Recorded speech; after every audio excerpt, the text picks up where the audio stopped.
tenemos de la compañía de una gran referente del bienestar, liderazgo y la educación, Rosalinda Ballesteros Valdés. Rosalinda es CB Coach, doctora en estudios humanísticos con más de 25 años de experiencia académica, consultora en temas de liderazgo y bienestar. Es directora del Instituto de Ciencias de Bienestar Integral de la Universidad Tecmilenio. Hoy nos acompañará con el tema modelos de bienestar para el mundo corporativo y su relación con la persona. Es un placer tenerlos a todos aquí acompañándonos de diferentes países. Los invitamos a que conozcan todos los programas que tenemos actualmente a través de nuestro site cbcinternational.org. Para participar con comentarios, los invito para que tengan habilitado el chat y para las preguntas en el panel de preguntas que está ubicado en la parte inferior de sus pantallas. Tendremos un espacio de interacción, si el tiempo lo permite, donde serán respondidas algunas de ellas por Rosalinda. Al final de esta sesión los invitamos a que respondan una pequeña encuesta de satisfacción donde podrán dejar todos sus comentarios sobre este espacio. Rosalinda, bienvenida. Gracias por acompañarnos esta noche. Te doy la palabra. Muchísimas gracias, pues es un gusto estar aquí compartiendo con la comunidad de CBC este tema, pues al cual, como comenta Paola, pues le dedico la mayor parte de mi tiempo y como siempre digo, las personas que tenemos una actividad laboral le dedicamos la mayor parte de nuestro tiempo, al menos despiertos y a veces hasta dormidos, a lo que es nuestra actividad y debe ser algo que nos produzca pues esta sensación de bienestar en nuestra vida. Entonces me gustaría compartirles un poco de este tema y justamente iniciar con una pequeña práctica que es algo que comúnmente promovemos. Me gustaría pedirles que empiecen pensando, sé que estamos en diferentes horarios a todo lo largo del continente, muchas gracias para quienes se unen ya tarde por la noche, aquí en Monterrey, en el noreste de México, apenas va a atardecer. ¿Qué agradecen del día de hoy? ¿Qué ha pasado bueno? ¿Qué hay que agradecer? O tal vez incluso qué ha pasado no tan agradable, pero que lo agradezco porque aprendí algo eh, sobre esto el día de hoy. Y si lo quieren dejar por aquí en el chat, en el área de preguntas y respuestas, donde ustedes quieran dejar este comentario de qué agradecen del día de hoy.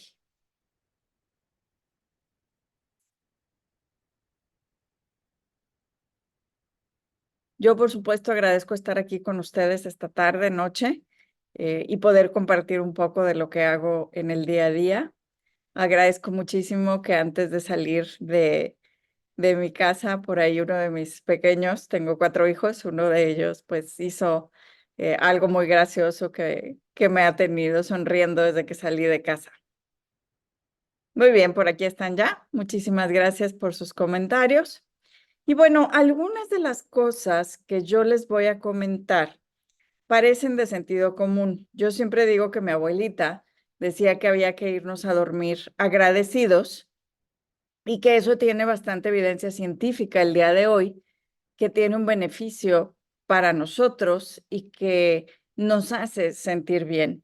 Incluso el otro día que estaba por allá en Medellín, una doctora médico y neurocientífica comentaba que la gratitud ilumina en el cerebro el circuito de la dopamina, como si fuera una droga de placer o como si fuera la recompensa que sentimos cuando obtenemos algo placentero. Y decía, esto es una maravilla, porque entonces la gratitud activa nuestros sensores de placer. Y bueno, me pareció muy interesante porque hasta ahora hemos hablado de cómo este tipo de prácticas, por ejemplo, cuando se hacen meditaciones que tienen que ver con estos elementos, eh, generamos nuevas conexiones neuronales en el cerebro. Y pues ya las abuelitas lo decían, ¿no? O algunas culturas, algunas religiones lo dicen. Pero también yo digo que mi abuelita, cuando yo era niña, me decía que no comiera frijoles, que en otros países les llaman distintos, pero bueno, frijoles y sandía, sobre todo por la noche, porque me podía empachar y morir, así decimos en México. Y eso no tiene ninguna evidencia médica, científica el día de hoy. Entonces, aunque muchas de las cosas de las que yo les puedo hablar parecen de sentido común, hay que encontrar cuáles de ellas tienen justamente este sustento que nos va a decir, hace que las personas valoremos que nuestra vida es una buena vida y cómo hacemos para tener más de esto en el día a día, ¿no? Entonces, bueno, Me gusta iniciar con este ejercicio. Muchas gracias a los que participaron. La segunda pregunta que les haría yo es, ¿qué es para ustedes la felicidad?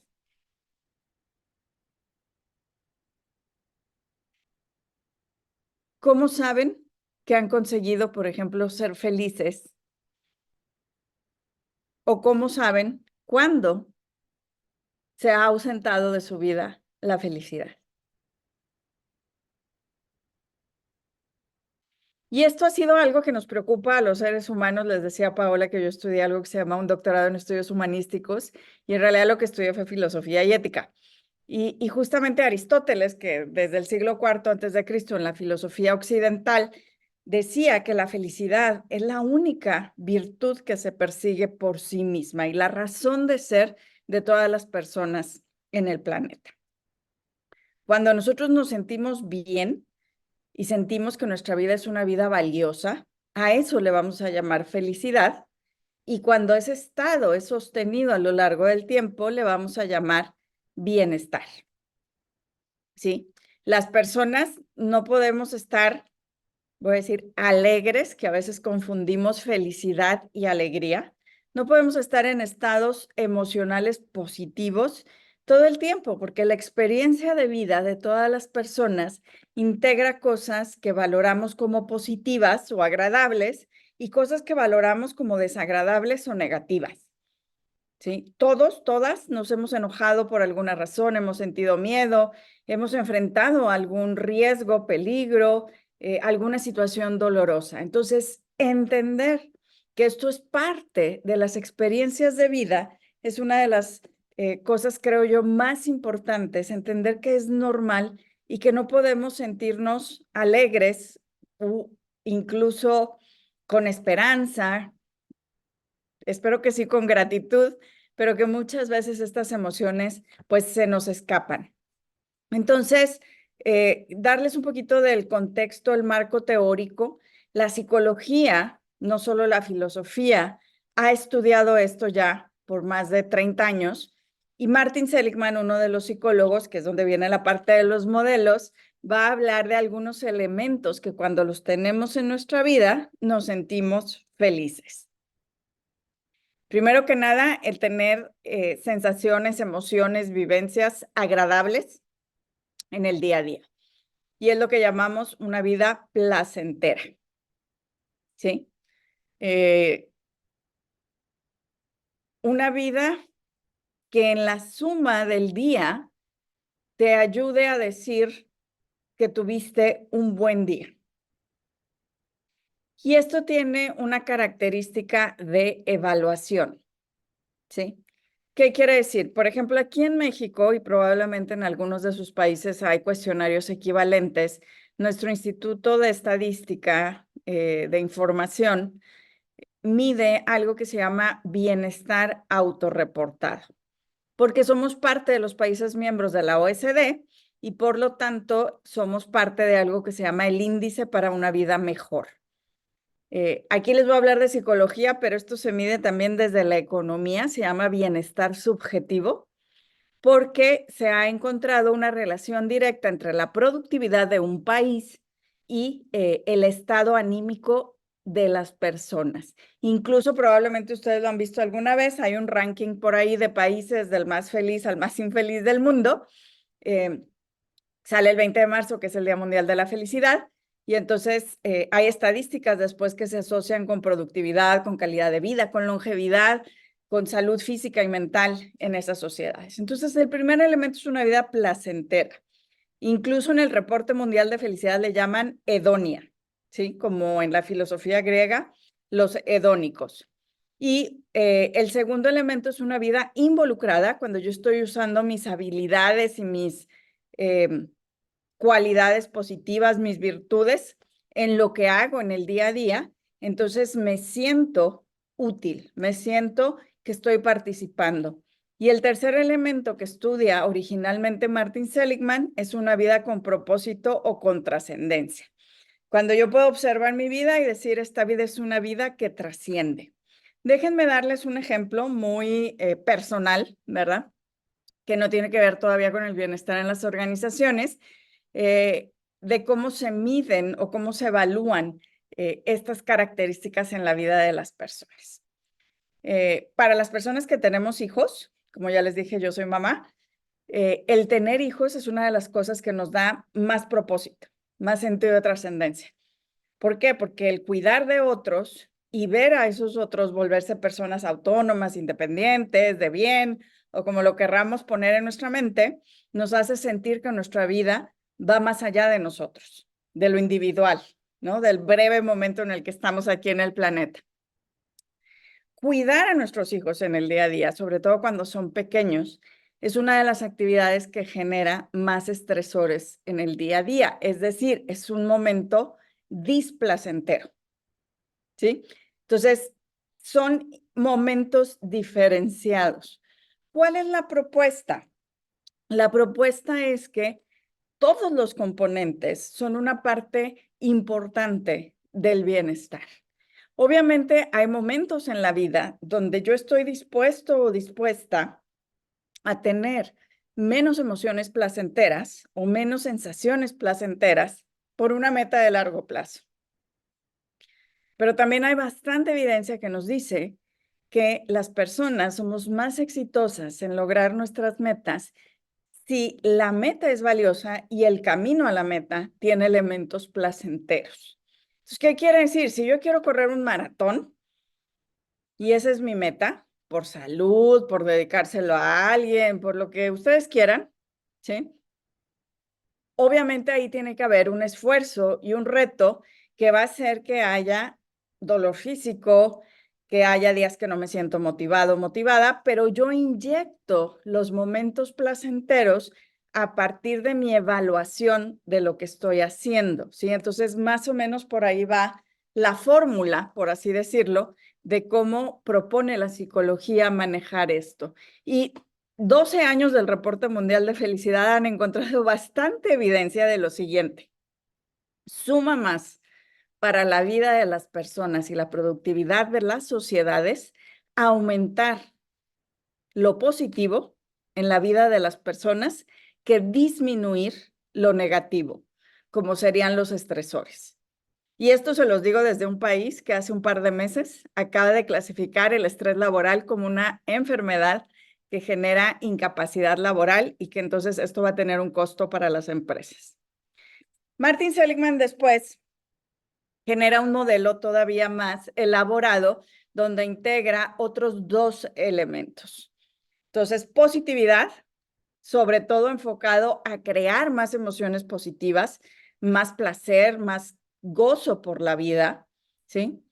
Involucramiento y luego integra las relaciones positivas, el sentirnos queridos y valorados, tener una red de apoyo.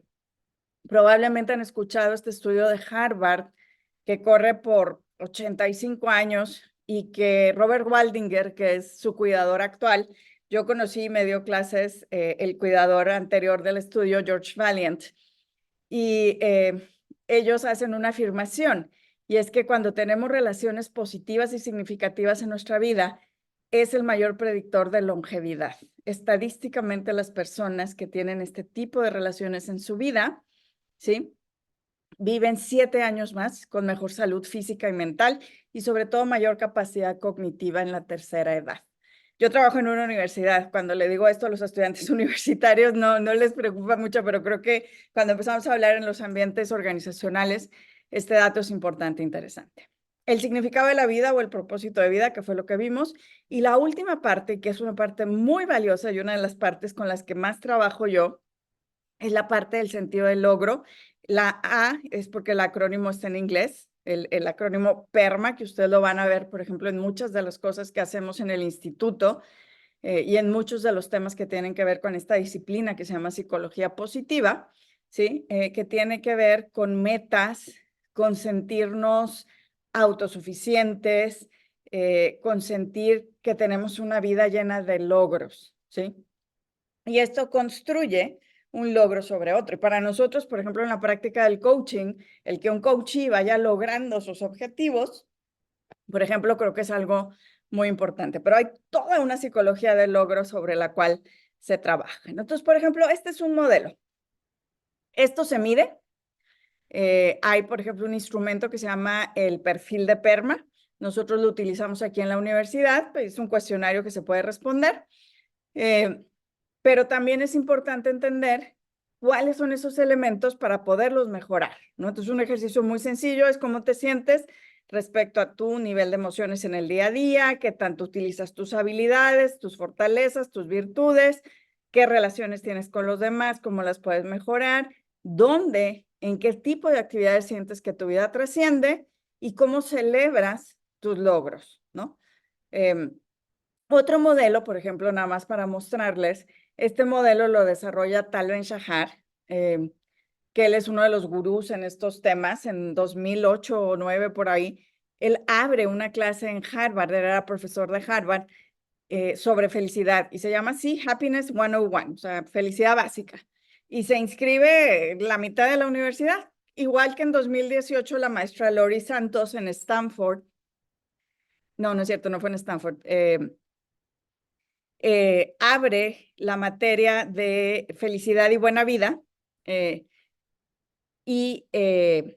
en Yale, perdón, en la Universidad de Yale, y se inscribe el 25% de la universidad. El rector de la Universidad de Yale, que es uno de los expertos en inteligencia emocional más reconocidos, renta el auditorio de la ciudad precisamente para, pues, que todos los estudiantes puedan llevar la materia, ¿no? Y entonces yo me acuerdo una entrevista que hay con él, con el rector, no con la maestra Lori, que dice, yo prefiero ser noticia a nivel mundial, y sí lo fue, que un cuarto de los estudiantes les interesa el tema de felicidad, a decir que no pudieron entrar a la clase. Entonces, ¿qué sucede? Esto para mí es evidencia de la necesidad que hay de todos estos temas. Voy a regresar a esto más adelante, a nivel de las poblaciones más jóvenes, cómo estos temas les son bastante atractivos y cómo en los espacios laborales que están conviviendo 5 generaciones a la vez, nos tenemos que preocupar por estos temas. Pero bueno, regresando a la historia de Tal Ben-Shahar, él como maestro de Harvard crea este modelo hace algunos años, le llama SPIRE, ¿sí? Que es el bienestar espiritual. Ahí pone él el sentido de trascendencia, esta relación con algo que es más grande que yo mismo. Por ahí alguien me contestaba justamente que la felicidad tiene que ver con esta relación con los demás y con Dios, ¿no? Y el bienestar físico, por ejemplo, que no está en el modelo de Martin Seligman como tal, pero que existe una relación también entre el efecto que tiene nuestro bienestar y salud física con cómo nos sentimos emocionalmente, ¿no? Y el bienestar intelectual, que tiene que ver con el modelo de Seligman, con el tema del engagement o el involucramiento, el bienestar relacional y el bienestar emocional, que en el caso de Tal Ben-Shahar habla de las emociones positivas y también habla de la resiliencia, ¿sí? Entonces, por ejemplo, cuando tenemos estos modelos, generamos una manera de poder trabajar estructurada y para quienes conocen un poquito de estos temas, por ejemplo, Tal Ben-Shahar tiene un certificado, un entrenamiento, incluso tiene una maestría que ofrece con una universidad en Estados Unidos, donde esta es la base conceptual de todo lo que ellos hacen, SPIRE, ¿sí? Ahora, si nos vamos al tema de las organizaciones, Marisa Salanova, que es una investigadora que está en España, ¿sí? Ella habla de este modelo, se llama HERO, Healthy and Resilient Organizations, organizaciones saludables y resilientes, ¿sí? Entonces, ella lo que hace es encontrar las variables que tienen sobre todo que ver con que la organización tenga elementos positivos, elementos de engagement, de relaciones entre las personas, de sentido de trascendencia, tanto dentro del diseño de las prácticas de la organización, como que los empleados tengan recursos suficientes personales para poder desarrollar su propio bienestar, ¿no? Entonces, este es otro modelo que ya no va solamente a la persona, sino que integra, y lo ven en la parte morada, recursos y prácticas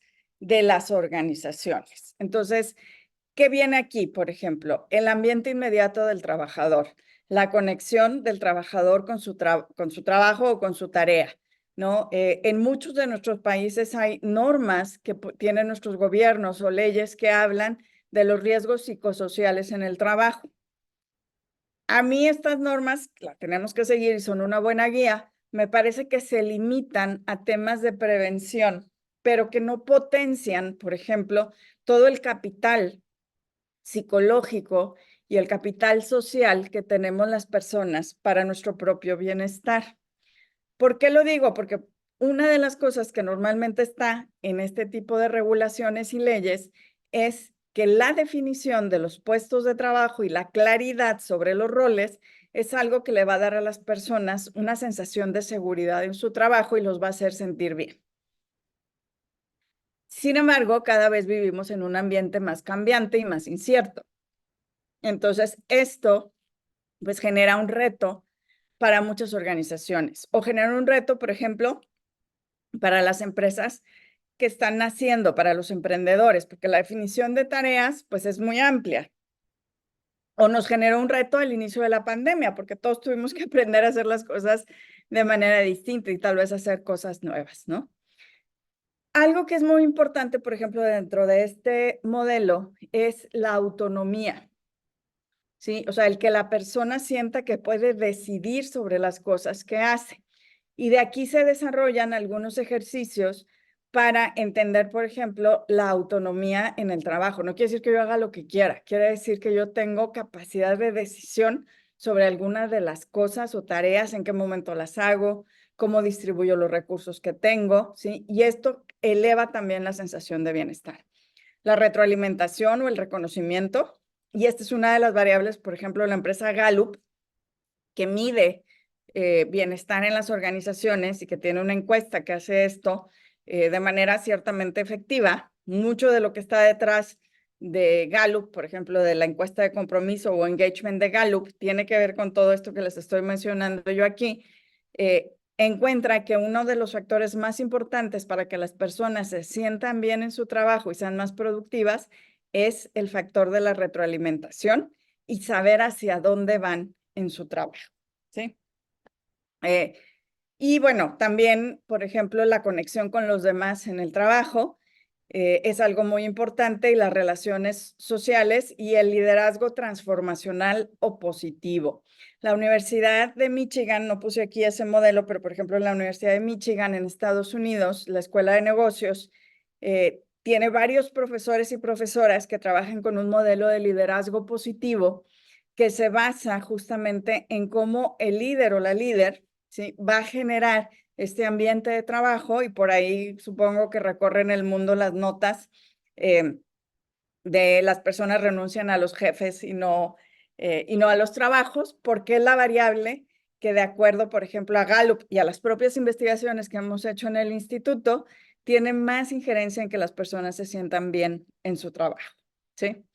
Y bueno, las acciones, por ejemplo, desde las áreas de recursos humanos, la conexión, el habilitar el trabajo, la conciliación o el balance de trabajo, que yo esto es algo que también discuto mucho si existe o no existe, porque a veces el tema de conciliación nos hace sentir a muchas personas que salimos debiendo en algunos de los aspectos de la vida si estamos pensando en la balanza. Pero bueno, hay temas aquí a resolver, ¿no? Pero luego también las personas necesitamos tener recursos. Quienes siguen, por ejemplo, El País, el periódico español, en el suplemento que tienen en temas de cultura, sociedad, yo digo que cada 2 o 3 meses sacan un artículo que es muy crítico y a mí me gusta leerlos sobre los temas de bienestar en el trabajo. Y creo que tienen razón en un aspecto. A veces el introducir temas de bienestar en las organizaciones hace sentir a las personas que tienen una dificultad para tener estos estados emocionales positivos, como que son ellas o ellos quienes tienen una falla, ¿sí? Y en realidad a veces tenemos pues situaciones que ya requieren un apoyo distinto.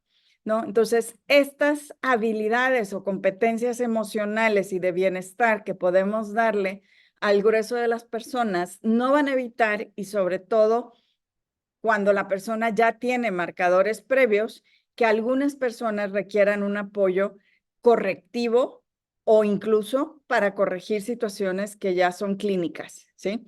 Sin embargo, sí tienen un factor protector cuando las personas tienen pocos marcadores o ningún marcador de riesgo y potencian el efecto positivo de cómo nos sentimos en el trabajo, ¿sí?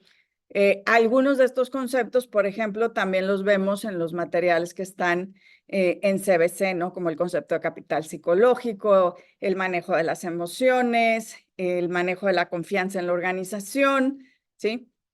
El manejo de las emociones. Ahora, el modelo de Salanova para mí en mi trabajo ha sido algo muy importante porque habla de los resultados de la organización y en algunas ocasiones se interpreta que el tener una organización resiliente, saludable, positiva, significa que tenemos una organización que no tiene un nivel de demanda o de exigencia por los resultados. Y sí lo hay. Sí, es un poco, yo lo relaciono con esta película de Pixar, donde a través de los gritos los niños generan energía cuando los asustan los monstruos, pero a través de las risas se genera más energía. Entonces, los enfoques tradicionales basados, por ejemplo, en la amenaza de perder el trabajo o en la competencia entre áreas, ¿sí? Tienen un efecto positivo de corto plazo en el resultado, pero en el largo plazo desgastan a las personas, generan rotación, generan errores, generan mermas en la productividad y los enfoques como este tipo de modelos que les he mostrado generan una productividad sostenida. Hay una asociación en Reino Unido que se llama Action for Happiness o Acción por la Felicidad. El economista Richard Layard de London School of Economics está al frente de ella y él ha hecho estudios donde encuentra que el 2.5% del PIB del Reino Unido se pierde por temas de estrés laboral. Entonces, es un tema también de productividad de los países, ¿no? Ahora que tenemos la posibilidad de tener grandes, conglomerados de datos, de información, por ejemplo, Gallup está haciendo un estudio donde han acumulado datos de 60 países en unas cantidades enormes, estamos encontrando patrones y, por ejemplo, uno de los patrones que estamos confirmando es justamente el que les decía que tiene el Reporte Mundial de Felicidad, que aumentar lo positivo tiene un efecto mucho mayor en el bienestar de la persona, ¿sí? Pero también en la productividad de la organización. ¿Sí? Entonces, una cosa es reducir el estrés, ¿verdad? Y podemos hacer mindfulness para reducir el estrés, pero el mindfulness es mucho más que eso. ¿Sí? Si tomamos el mindfulness como un precursor de un estilo de vida positivo y saludable que nos lleva a tener más gratitud, a tener mejores relaciones con los demás, vamos a tener todavía un efecto más positivo. Este es un modelo que hicimos nosotros aquí en el Instituto de Ciencias del Bienestar Integral. En Amazon tenemos un libro que se llama así, Factor Wellbeing. Por aquí se los puedo presumir. Y se los muestro porque lo que nosotros queríamos demostrar era cuáles eran las variables que influían en el bienestar de las personas en América Latina. Cuando yo empecé a trabajar en esto, muchos empresarios aquí en México me decían, bueno, eso está muy bien, pero todos estos ejemplos son de estos señores allá en Estados Unidos, en Europa, eso aquí no va a funcionar. Y a través del trabajo que hemos hecho con más de 150 empresas en México y ya algunas en Colombia, en Chile, hemos podido encontrar que estas son las variables que influyen en el bienestar y que llevan a la productividad en los equipos, ¿sí? Aquí viene a grandes rasgos el resumen, pero les dije que iba a regresar al tema intergeneracional porque es algo muy relevante lo que estamos viendo. Lo que nosotros hemos visto con más de 70,000 cuestionarios aplicados de este modelo, midiendo estas 4 áreas, es que lo que las organizaciones hacen el día de hoy, que la generación X y los baby boomers consideramos como suficiente o valioso en temas de bienestar, en temas de liderazgo positivo, en temas de significado del trabajo, ¿sí? No es suficiente para los centennials, no lo evalúan igual. Entonces, yo sé que tenemos a veces debates intergeneracionales sobre valores, sobre formas de trabajo, pero lo cierto es que cada vez va a haber más centennials y ya los millennials son un grupo mayor y quienes estamos tomando decisiones muchas veces desde la generación X no estamos considerando estos cambios en las variables importantes, ¿sí? Una de las variables del modelo, por ejemplo, de Seligman o de Tal Ben-Shahar es el bienestar espiritual o el sentido de propósito de vida. Entonces, trabajo significativo, que es cómo nosotros sentimos que nuestro trabajo es algo que aporta, ¿sí?, a nuestro propio sentido de trascendencia, se vuelve algo muy importante para las generaciones más jóvenes. Entonces, estas son cosas que tenemos que estar monitoreando y es donde vemos esta relación entre el bienestar corporativo y el de la persona, ¿sí? Por darles un ejemplo extremo, una empresa del ramo financiero aquí en la Ciudad de México, cuando tú llegas a su corporativo, en ese corporativo hay más de 1,000 personas trabajando. En la entrada está la misión y visión de la empresa y el propósito de vida, un enunciado del sentido de vida de cada una de las 1,000 personas que están en ese corporativo. Y dentro de lo que miden los líderes de los equipos es que la persona en su desempeño anual haga una acción que sienta que lo acerca o la acerca a su propósito de vida.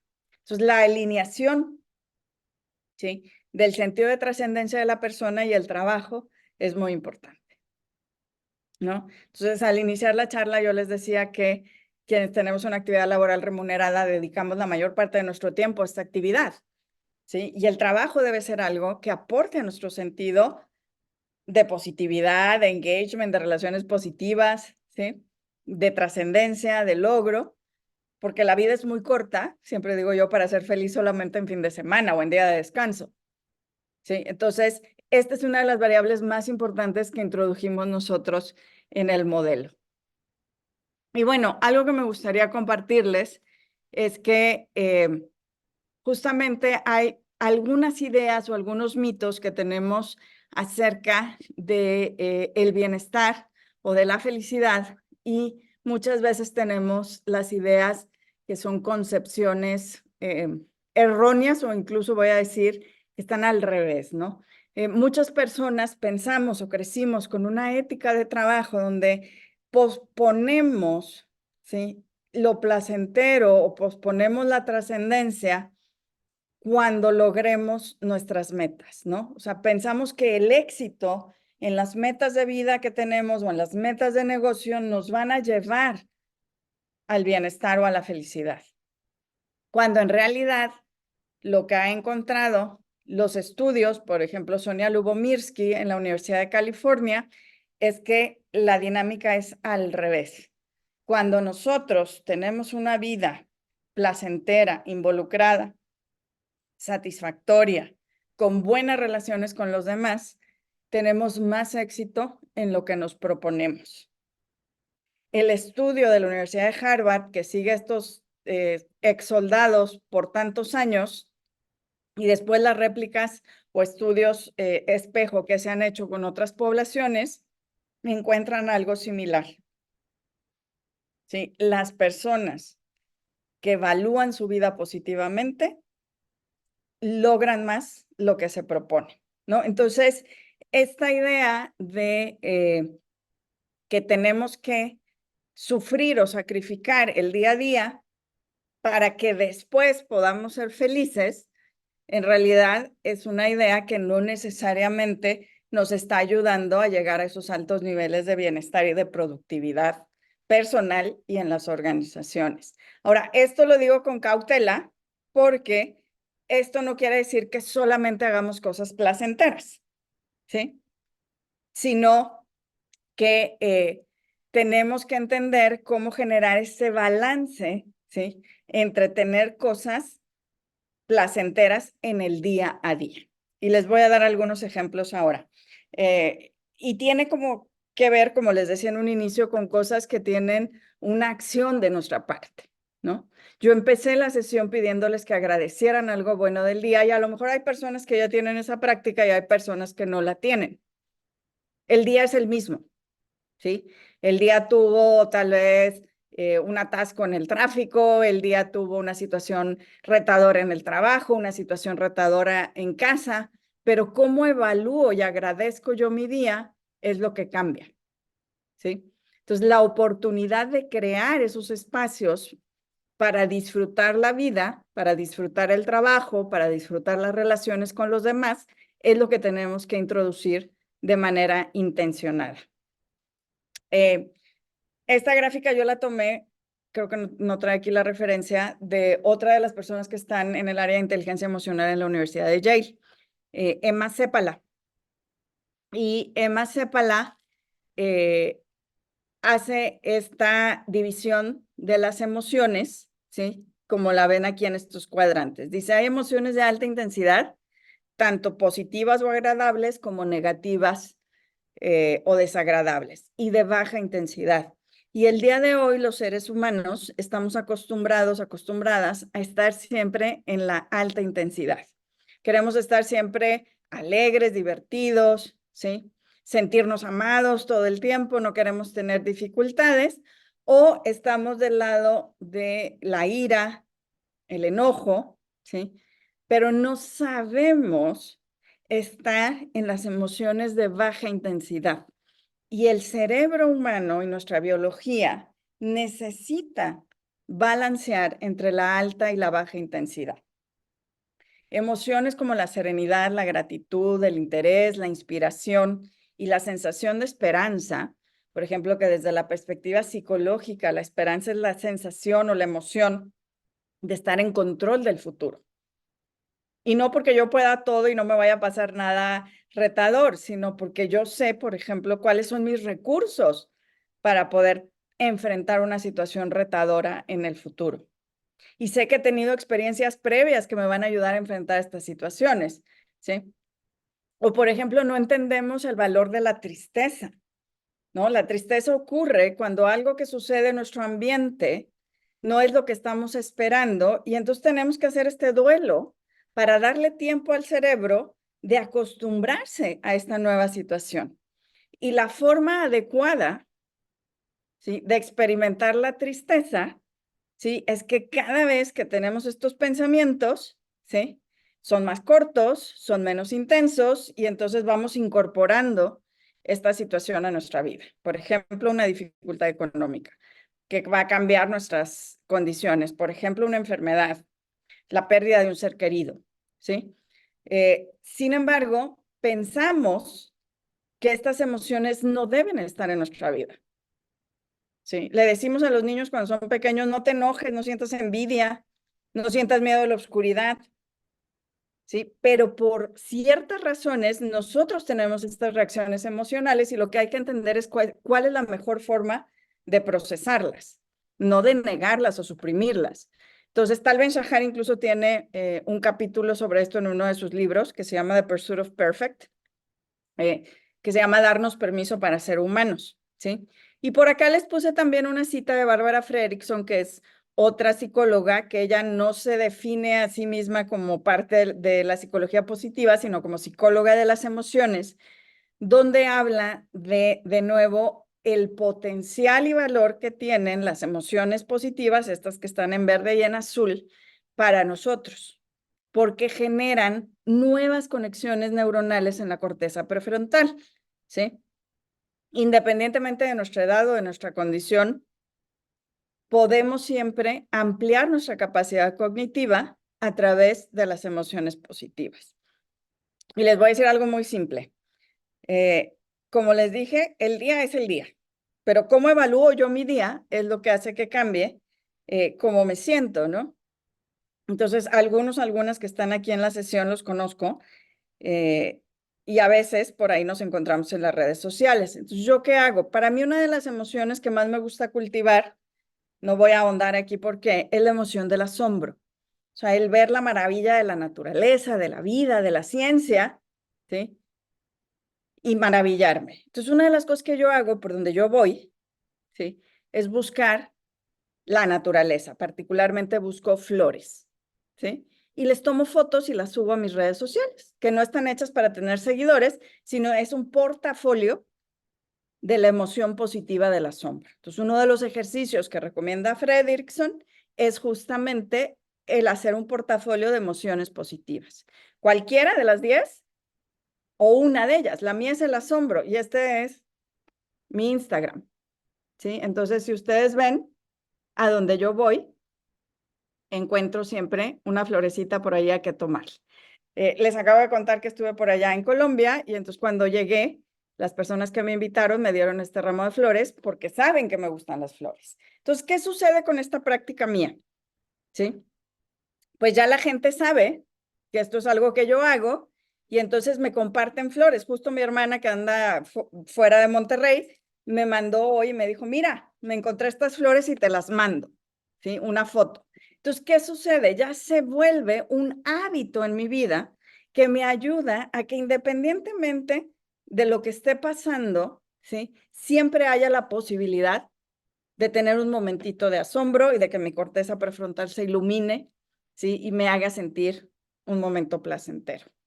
Entonces, en los espacios de trabajo, en la vida personal, cuando nosotros armamos de manera intencional, como con los ejercicios de gratitud, con un portafolio de emociones positivas, con un playlist de canciones que me llevan a la alegría o que me llevan a la inspiración, ¿sí? Yo inyecto estas prácticas para que mi biología y mi emocionalidad funcione mejor. Y como quiera voy a correr el maratón y como quiera me van a doler las rodillas cuando entrene, ¿sí?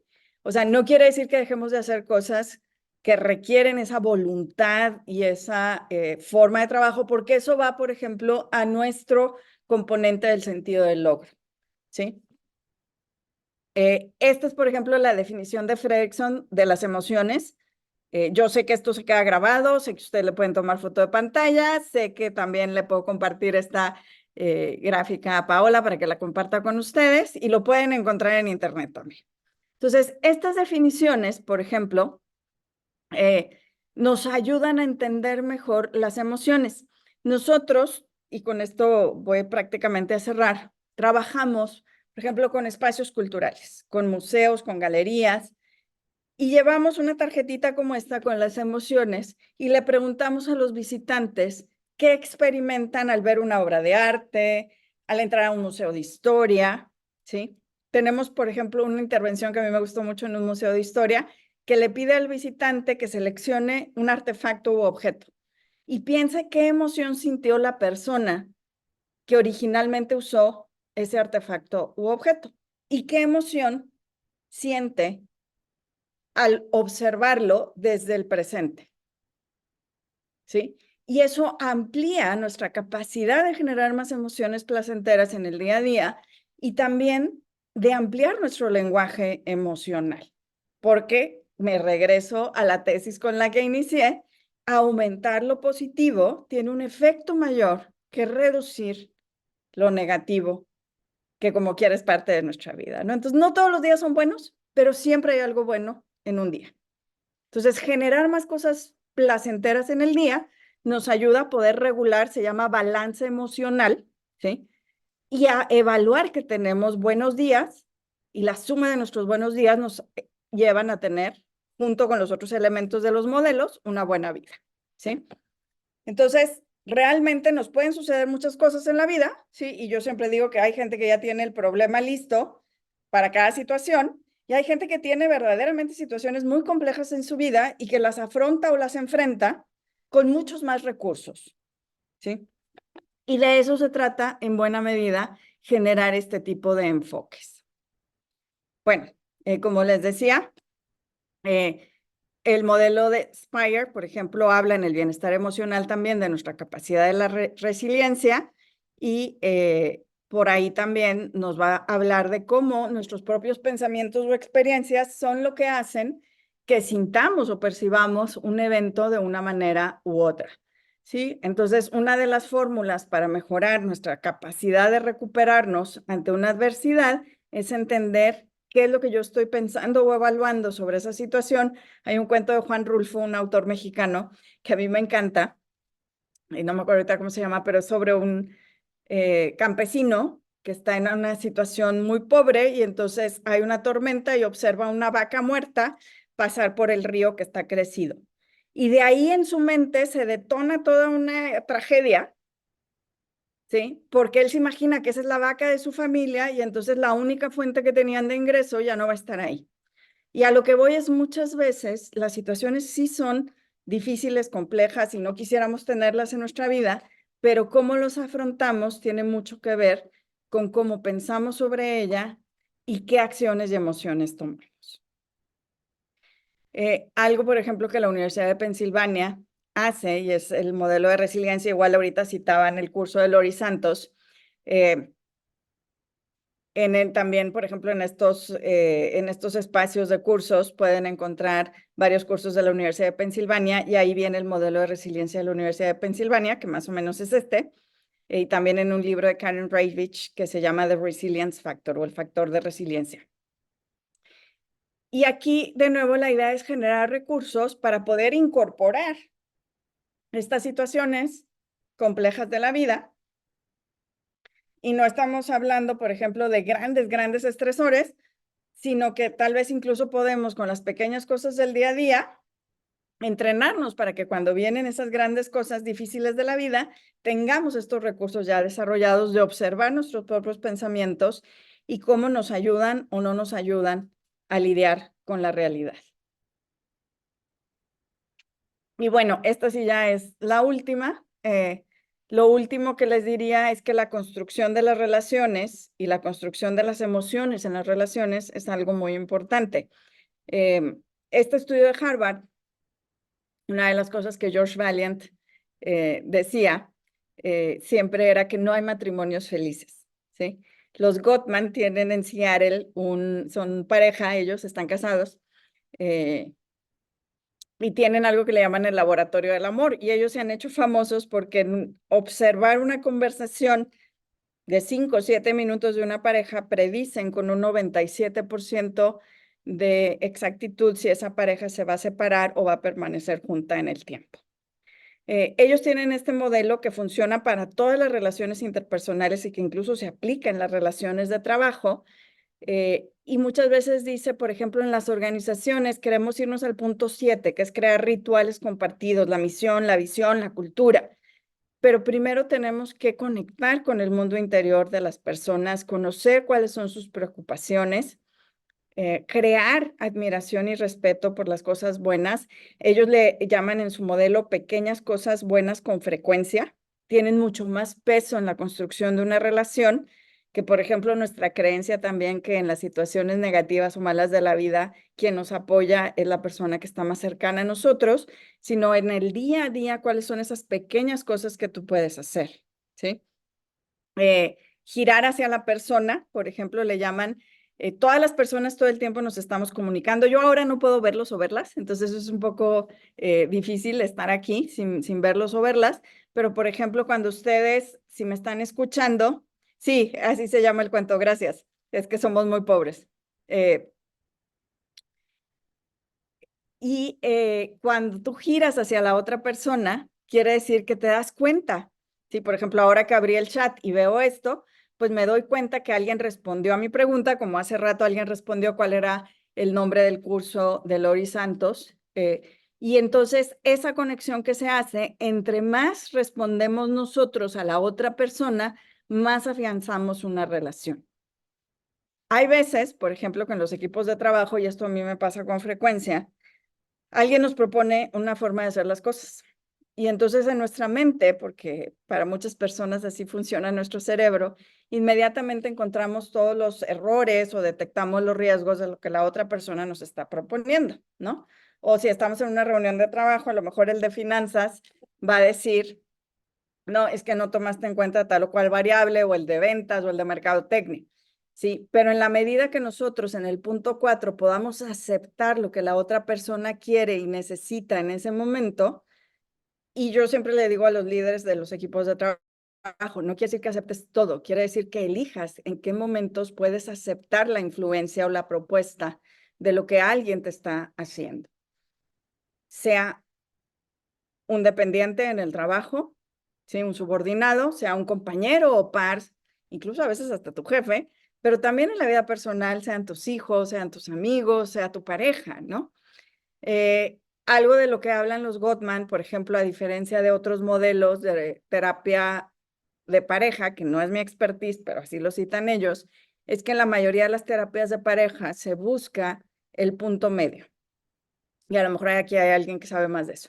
Pero ellos dicen que esta teoría del punto medio no es muy buena porque la mayor parte de las veces las dos partes salen insatisfechas o medianamente satisfechas con el resultado. Y lo que ellos dicen es que no hay que evadir el conflicto, sino que hay que resolverlo cuando se presenta y que hay ciertas situaciones que son irresolvibles porque las personas somos distintas, ¿sí? Y les voy a dar un ejemplo. Mi hermana y yo, que crecimos con los mismos papás, ¿sí? Interpretamos distinto situaciones de nuestro crecimiento y niñez, aún habiendo estado en las mismas experiencias, ¿sí? Entonces, tenemos estilos de maternidad distintos, ¿sí? Una de las dos, no les voy a decir quién, es más cariñosa, afectiva, y la otra es más estricta, ¿sí? Y quiere que se sigan las reglas, y entonces entramos en una barrera. Y eso es a lo que ellos llaman los momentos de estancamiento. Y esos se superan. No vamos a convencer al otro a cambiar su postura, ni nos van a convencer. Y después de eso ya podemos crear un significado compartido. Entonces, muy rápidamente, estos fueron los elementos de decir cómo vamos de un modelo hasta una práctica que nos lleva a cosas que mejoran el bienestar en las organizaciones y nuestro bienestar a nivel personal. Pues muchísimas gracias. Por aquí, pues en la comunidad me encuentran, pero también aquí les dejo mis datos. Y muchísimas gracias. Ahora sí, Paola, tú me dices si hay tiempo, oportunidad para alguna pregunta o conversación. Pero por supuesto, porque la verdad nos enriqueciste muchísimo con todo lo que nos compartiste hoy sobre el bienestar y la medición del bienestar. Yo creo que sin más preámbulos, te voy leyendo algunos pensamientos. Nos dicen, pensando en el modelo del CBC, lo que nos propones está también relacionado con la manera como vivimos el tiempo, desde el pasado hacia el futuro. Las personas, bueno, muchos saludos primero, María Isabel, gusto en saludarte. Estamos continuamente evaluando nuestra vida y lo que yo les comentaba es, no somos muchas veces conscientes y por supuesto que lo que nosotros hacemos en CBC es generar estos modelos de conciencia y esta observación de nosotros mismos que nos permite, por ejemplo, actuar con más responsabilidad, con más confianza hacia los demás, con ciertas, entendimiento de cómo mejorar una relación, ¿sí? Pero para la mayoría de las personas, o por ejemplo, cuando trabajamos como coaches, son recursos que podemos utilizar para que las personas también tengan otra forma de generar conciencia, ¿no? Porque finalmente algo que encuentra la psicología es que bajo una situación de estrés, las personas regresamos a nuestra práctica común. Y si la práctica común, por ejemplo, es el pensamiento de víctima o es desde esta perspectiva el pensamiento que no te permite superar la tristeza o el enojo, entonces no te está sirviendo, no estás siendo resiliente ante esa situación. ¿Cómo explicar este método a los directivos de empresas para que puedan entender el beneficio que esto tiene? Mira, yo te diría dos cosas. Yo he encontrado directivos y dueños de empresas que me han dicho, a mí me importan las personas y su bienestar, que son empresas que normalmente ya están haciendo cosas muy congruentes y que ya tienen rotación voluntaria muy baja, tienen alta productividad, tienen cientos de personas detrás de una oportunidad laboral en esa empresa. Y he encontrado también que el elevator pitch es el tema de la productividad. O sea, cuando tú metes estos enfoques, reduces la rotación, aumentas la productividad. Nosotros hemos trabajado con empresas donde tenían una rotación anual de 100% en los puestos frente al cliente en comercio detallista y los hemos ayudado a reducir rotación 20 o 30 puntos porcentuales. Eso se traduce en ahorros. Entonces, hay por ahí muchos datos, ¿verdad? Igual pueden ver las redes del instituto y ver algunos datos, pero para no ahondar tanto, ¿no? Pero bottom line, pesos, dólares, centavos, euros, como lo quieran poner. Así es. También nos dicen cómo se puede involucrar a los empleados en el diseño e implementación de estos programas de bienestar. Fíjate que hay una técnica que a mí me gusta mucho, igual es de acceso gratuito, se llama indagación apreciativa y justamente lleva los modelos de encontrar lo que las personas más aprecian que ya se está haciendo dentro de una organización. Algo que nosotros encontramos al medir el bienestar es que muchas veces las empresas no saben qué es lo que más valoran las personas y vamos a suponer que pensamos que valoran el seguro de gastos médicos y lo que están valorando es la flexibilidad de poder salir unas horas más temprano un día a la semana o la reducción de la jornada. Entonces, encontrar esto es importante. Indagación apreciativa es preguntar por lo bueno. Lo pueden buscar así o lo pueden buscar en inglés, Appreciative Inquiry, y hay muchísimos recursos gratuitos. El autor de esta metodología no quiso, voy a decir, patentarla, quiso que fuera de libre acceso y pueden encontrar muchísimas cosas. Es una forma de preguntar, de involucrar a más personas para lograr justamente esa información. Wow, fascinante. Sí, digo, me voy a adelantar y sí, Omar, definitivamente. A ver, empecé diciéndoles que yo estudié filosofía y ética y obviamente la dignidad de la persona y el valor de la persona y la virtud de la persona es mucho más importante. La pregunta era, ¿cómo lo vendo al empresario? Y si no fuera suficiente, porque a veces somos egoístas, ¿no? Kant tenía una frase que decía, hasta un pueblo de demonios entendería que les conviene mucho más tener paz que tener guerra. Bueno, en este caso, el pensamiento egoísta de decir, ¿y yo por qué tendría que hacer esto? Pues lo tienes que hacer por la productividad de tu empresa y por la competitividad y por tu marca ampliadora. Porque además el día de hoy ya las personas no quieren tener puestos laborales de 45 horas a la semana. Pero Así sí, es. estoy de acuerdo. También una forma de que la dirección se suba a este bus es que el empleado ahora evalúa la oferta de valor, nos dice Katy. Ujú. Nos preguntan, ¿qué estudios puedes compartir que correlacionen los modelos conscientes y de felicidad que presentaste con el desempeño de las organizaciones que nos puedes compartir sobre esto? Bueno, Gallup tiene mucha información sobre esto. Acaba de publicar un estudio y creo que se llama algo así como State of the World Forum o algo así. Se los comparto, no tengo así como el dato de memoria, pero también, por supuesto, pueden entrar a ver los datos que tenemos nosotros en nuestros estudios que validan justamente todos estos temas, ¿no? Rosalinda, además de preguntas, tengo muchas felicitaciones. Gracias. Nos dicen que esta charla debería durar 24 horas, muy buena, No, porque muchas gracias. iría en contra de mis emociones positivas y las de mis Total, hijos. feliz de escucharte. Nosotros te escuchamos. Muchas gracias por la charla. Un placer ver a Rosalinda hablar de emociones positivas. Gracias, Rosalinda, inspirador tu compartir. Agradezco este espacio. Definitivamente nos enriqueciste muchísimo y nos siguen diciendo gracias, saludos desde Argentina. Gracias desde Argentina que nos acompañaron y Muchas muchos gracias a otros quienes están países. desde Argentina, que sé que es bastante tarde para ustedes. Sí, pero están felices y nos están agradeciendo. Esto es top, espectacular. Muchas gracias. Excelente. Rosalinda, nos queda este minuto para que nos puedas hacer un cierre y No, agradeciendo pues también tu compañía.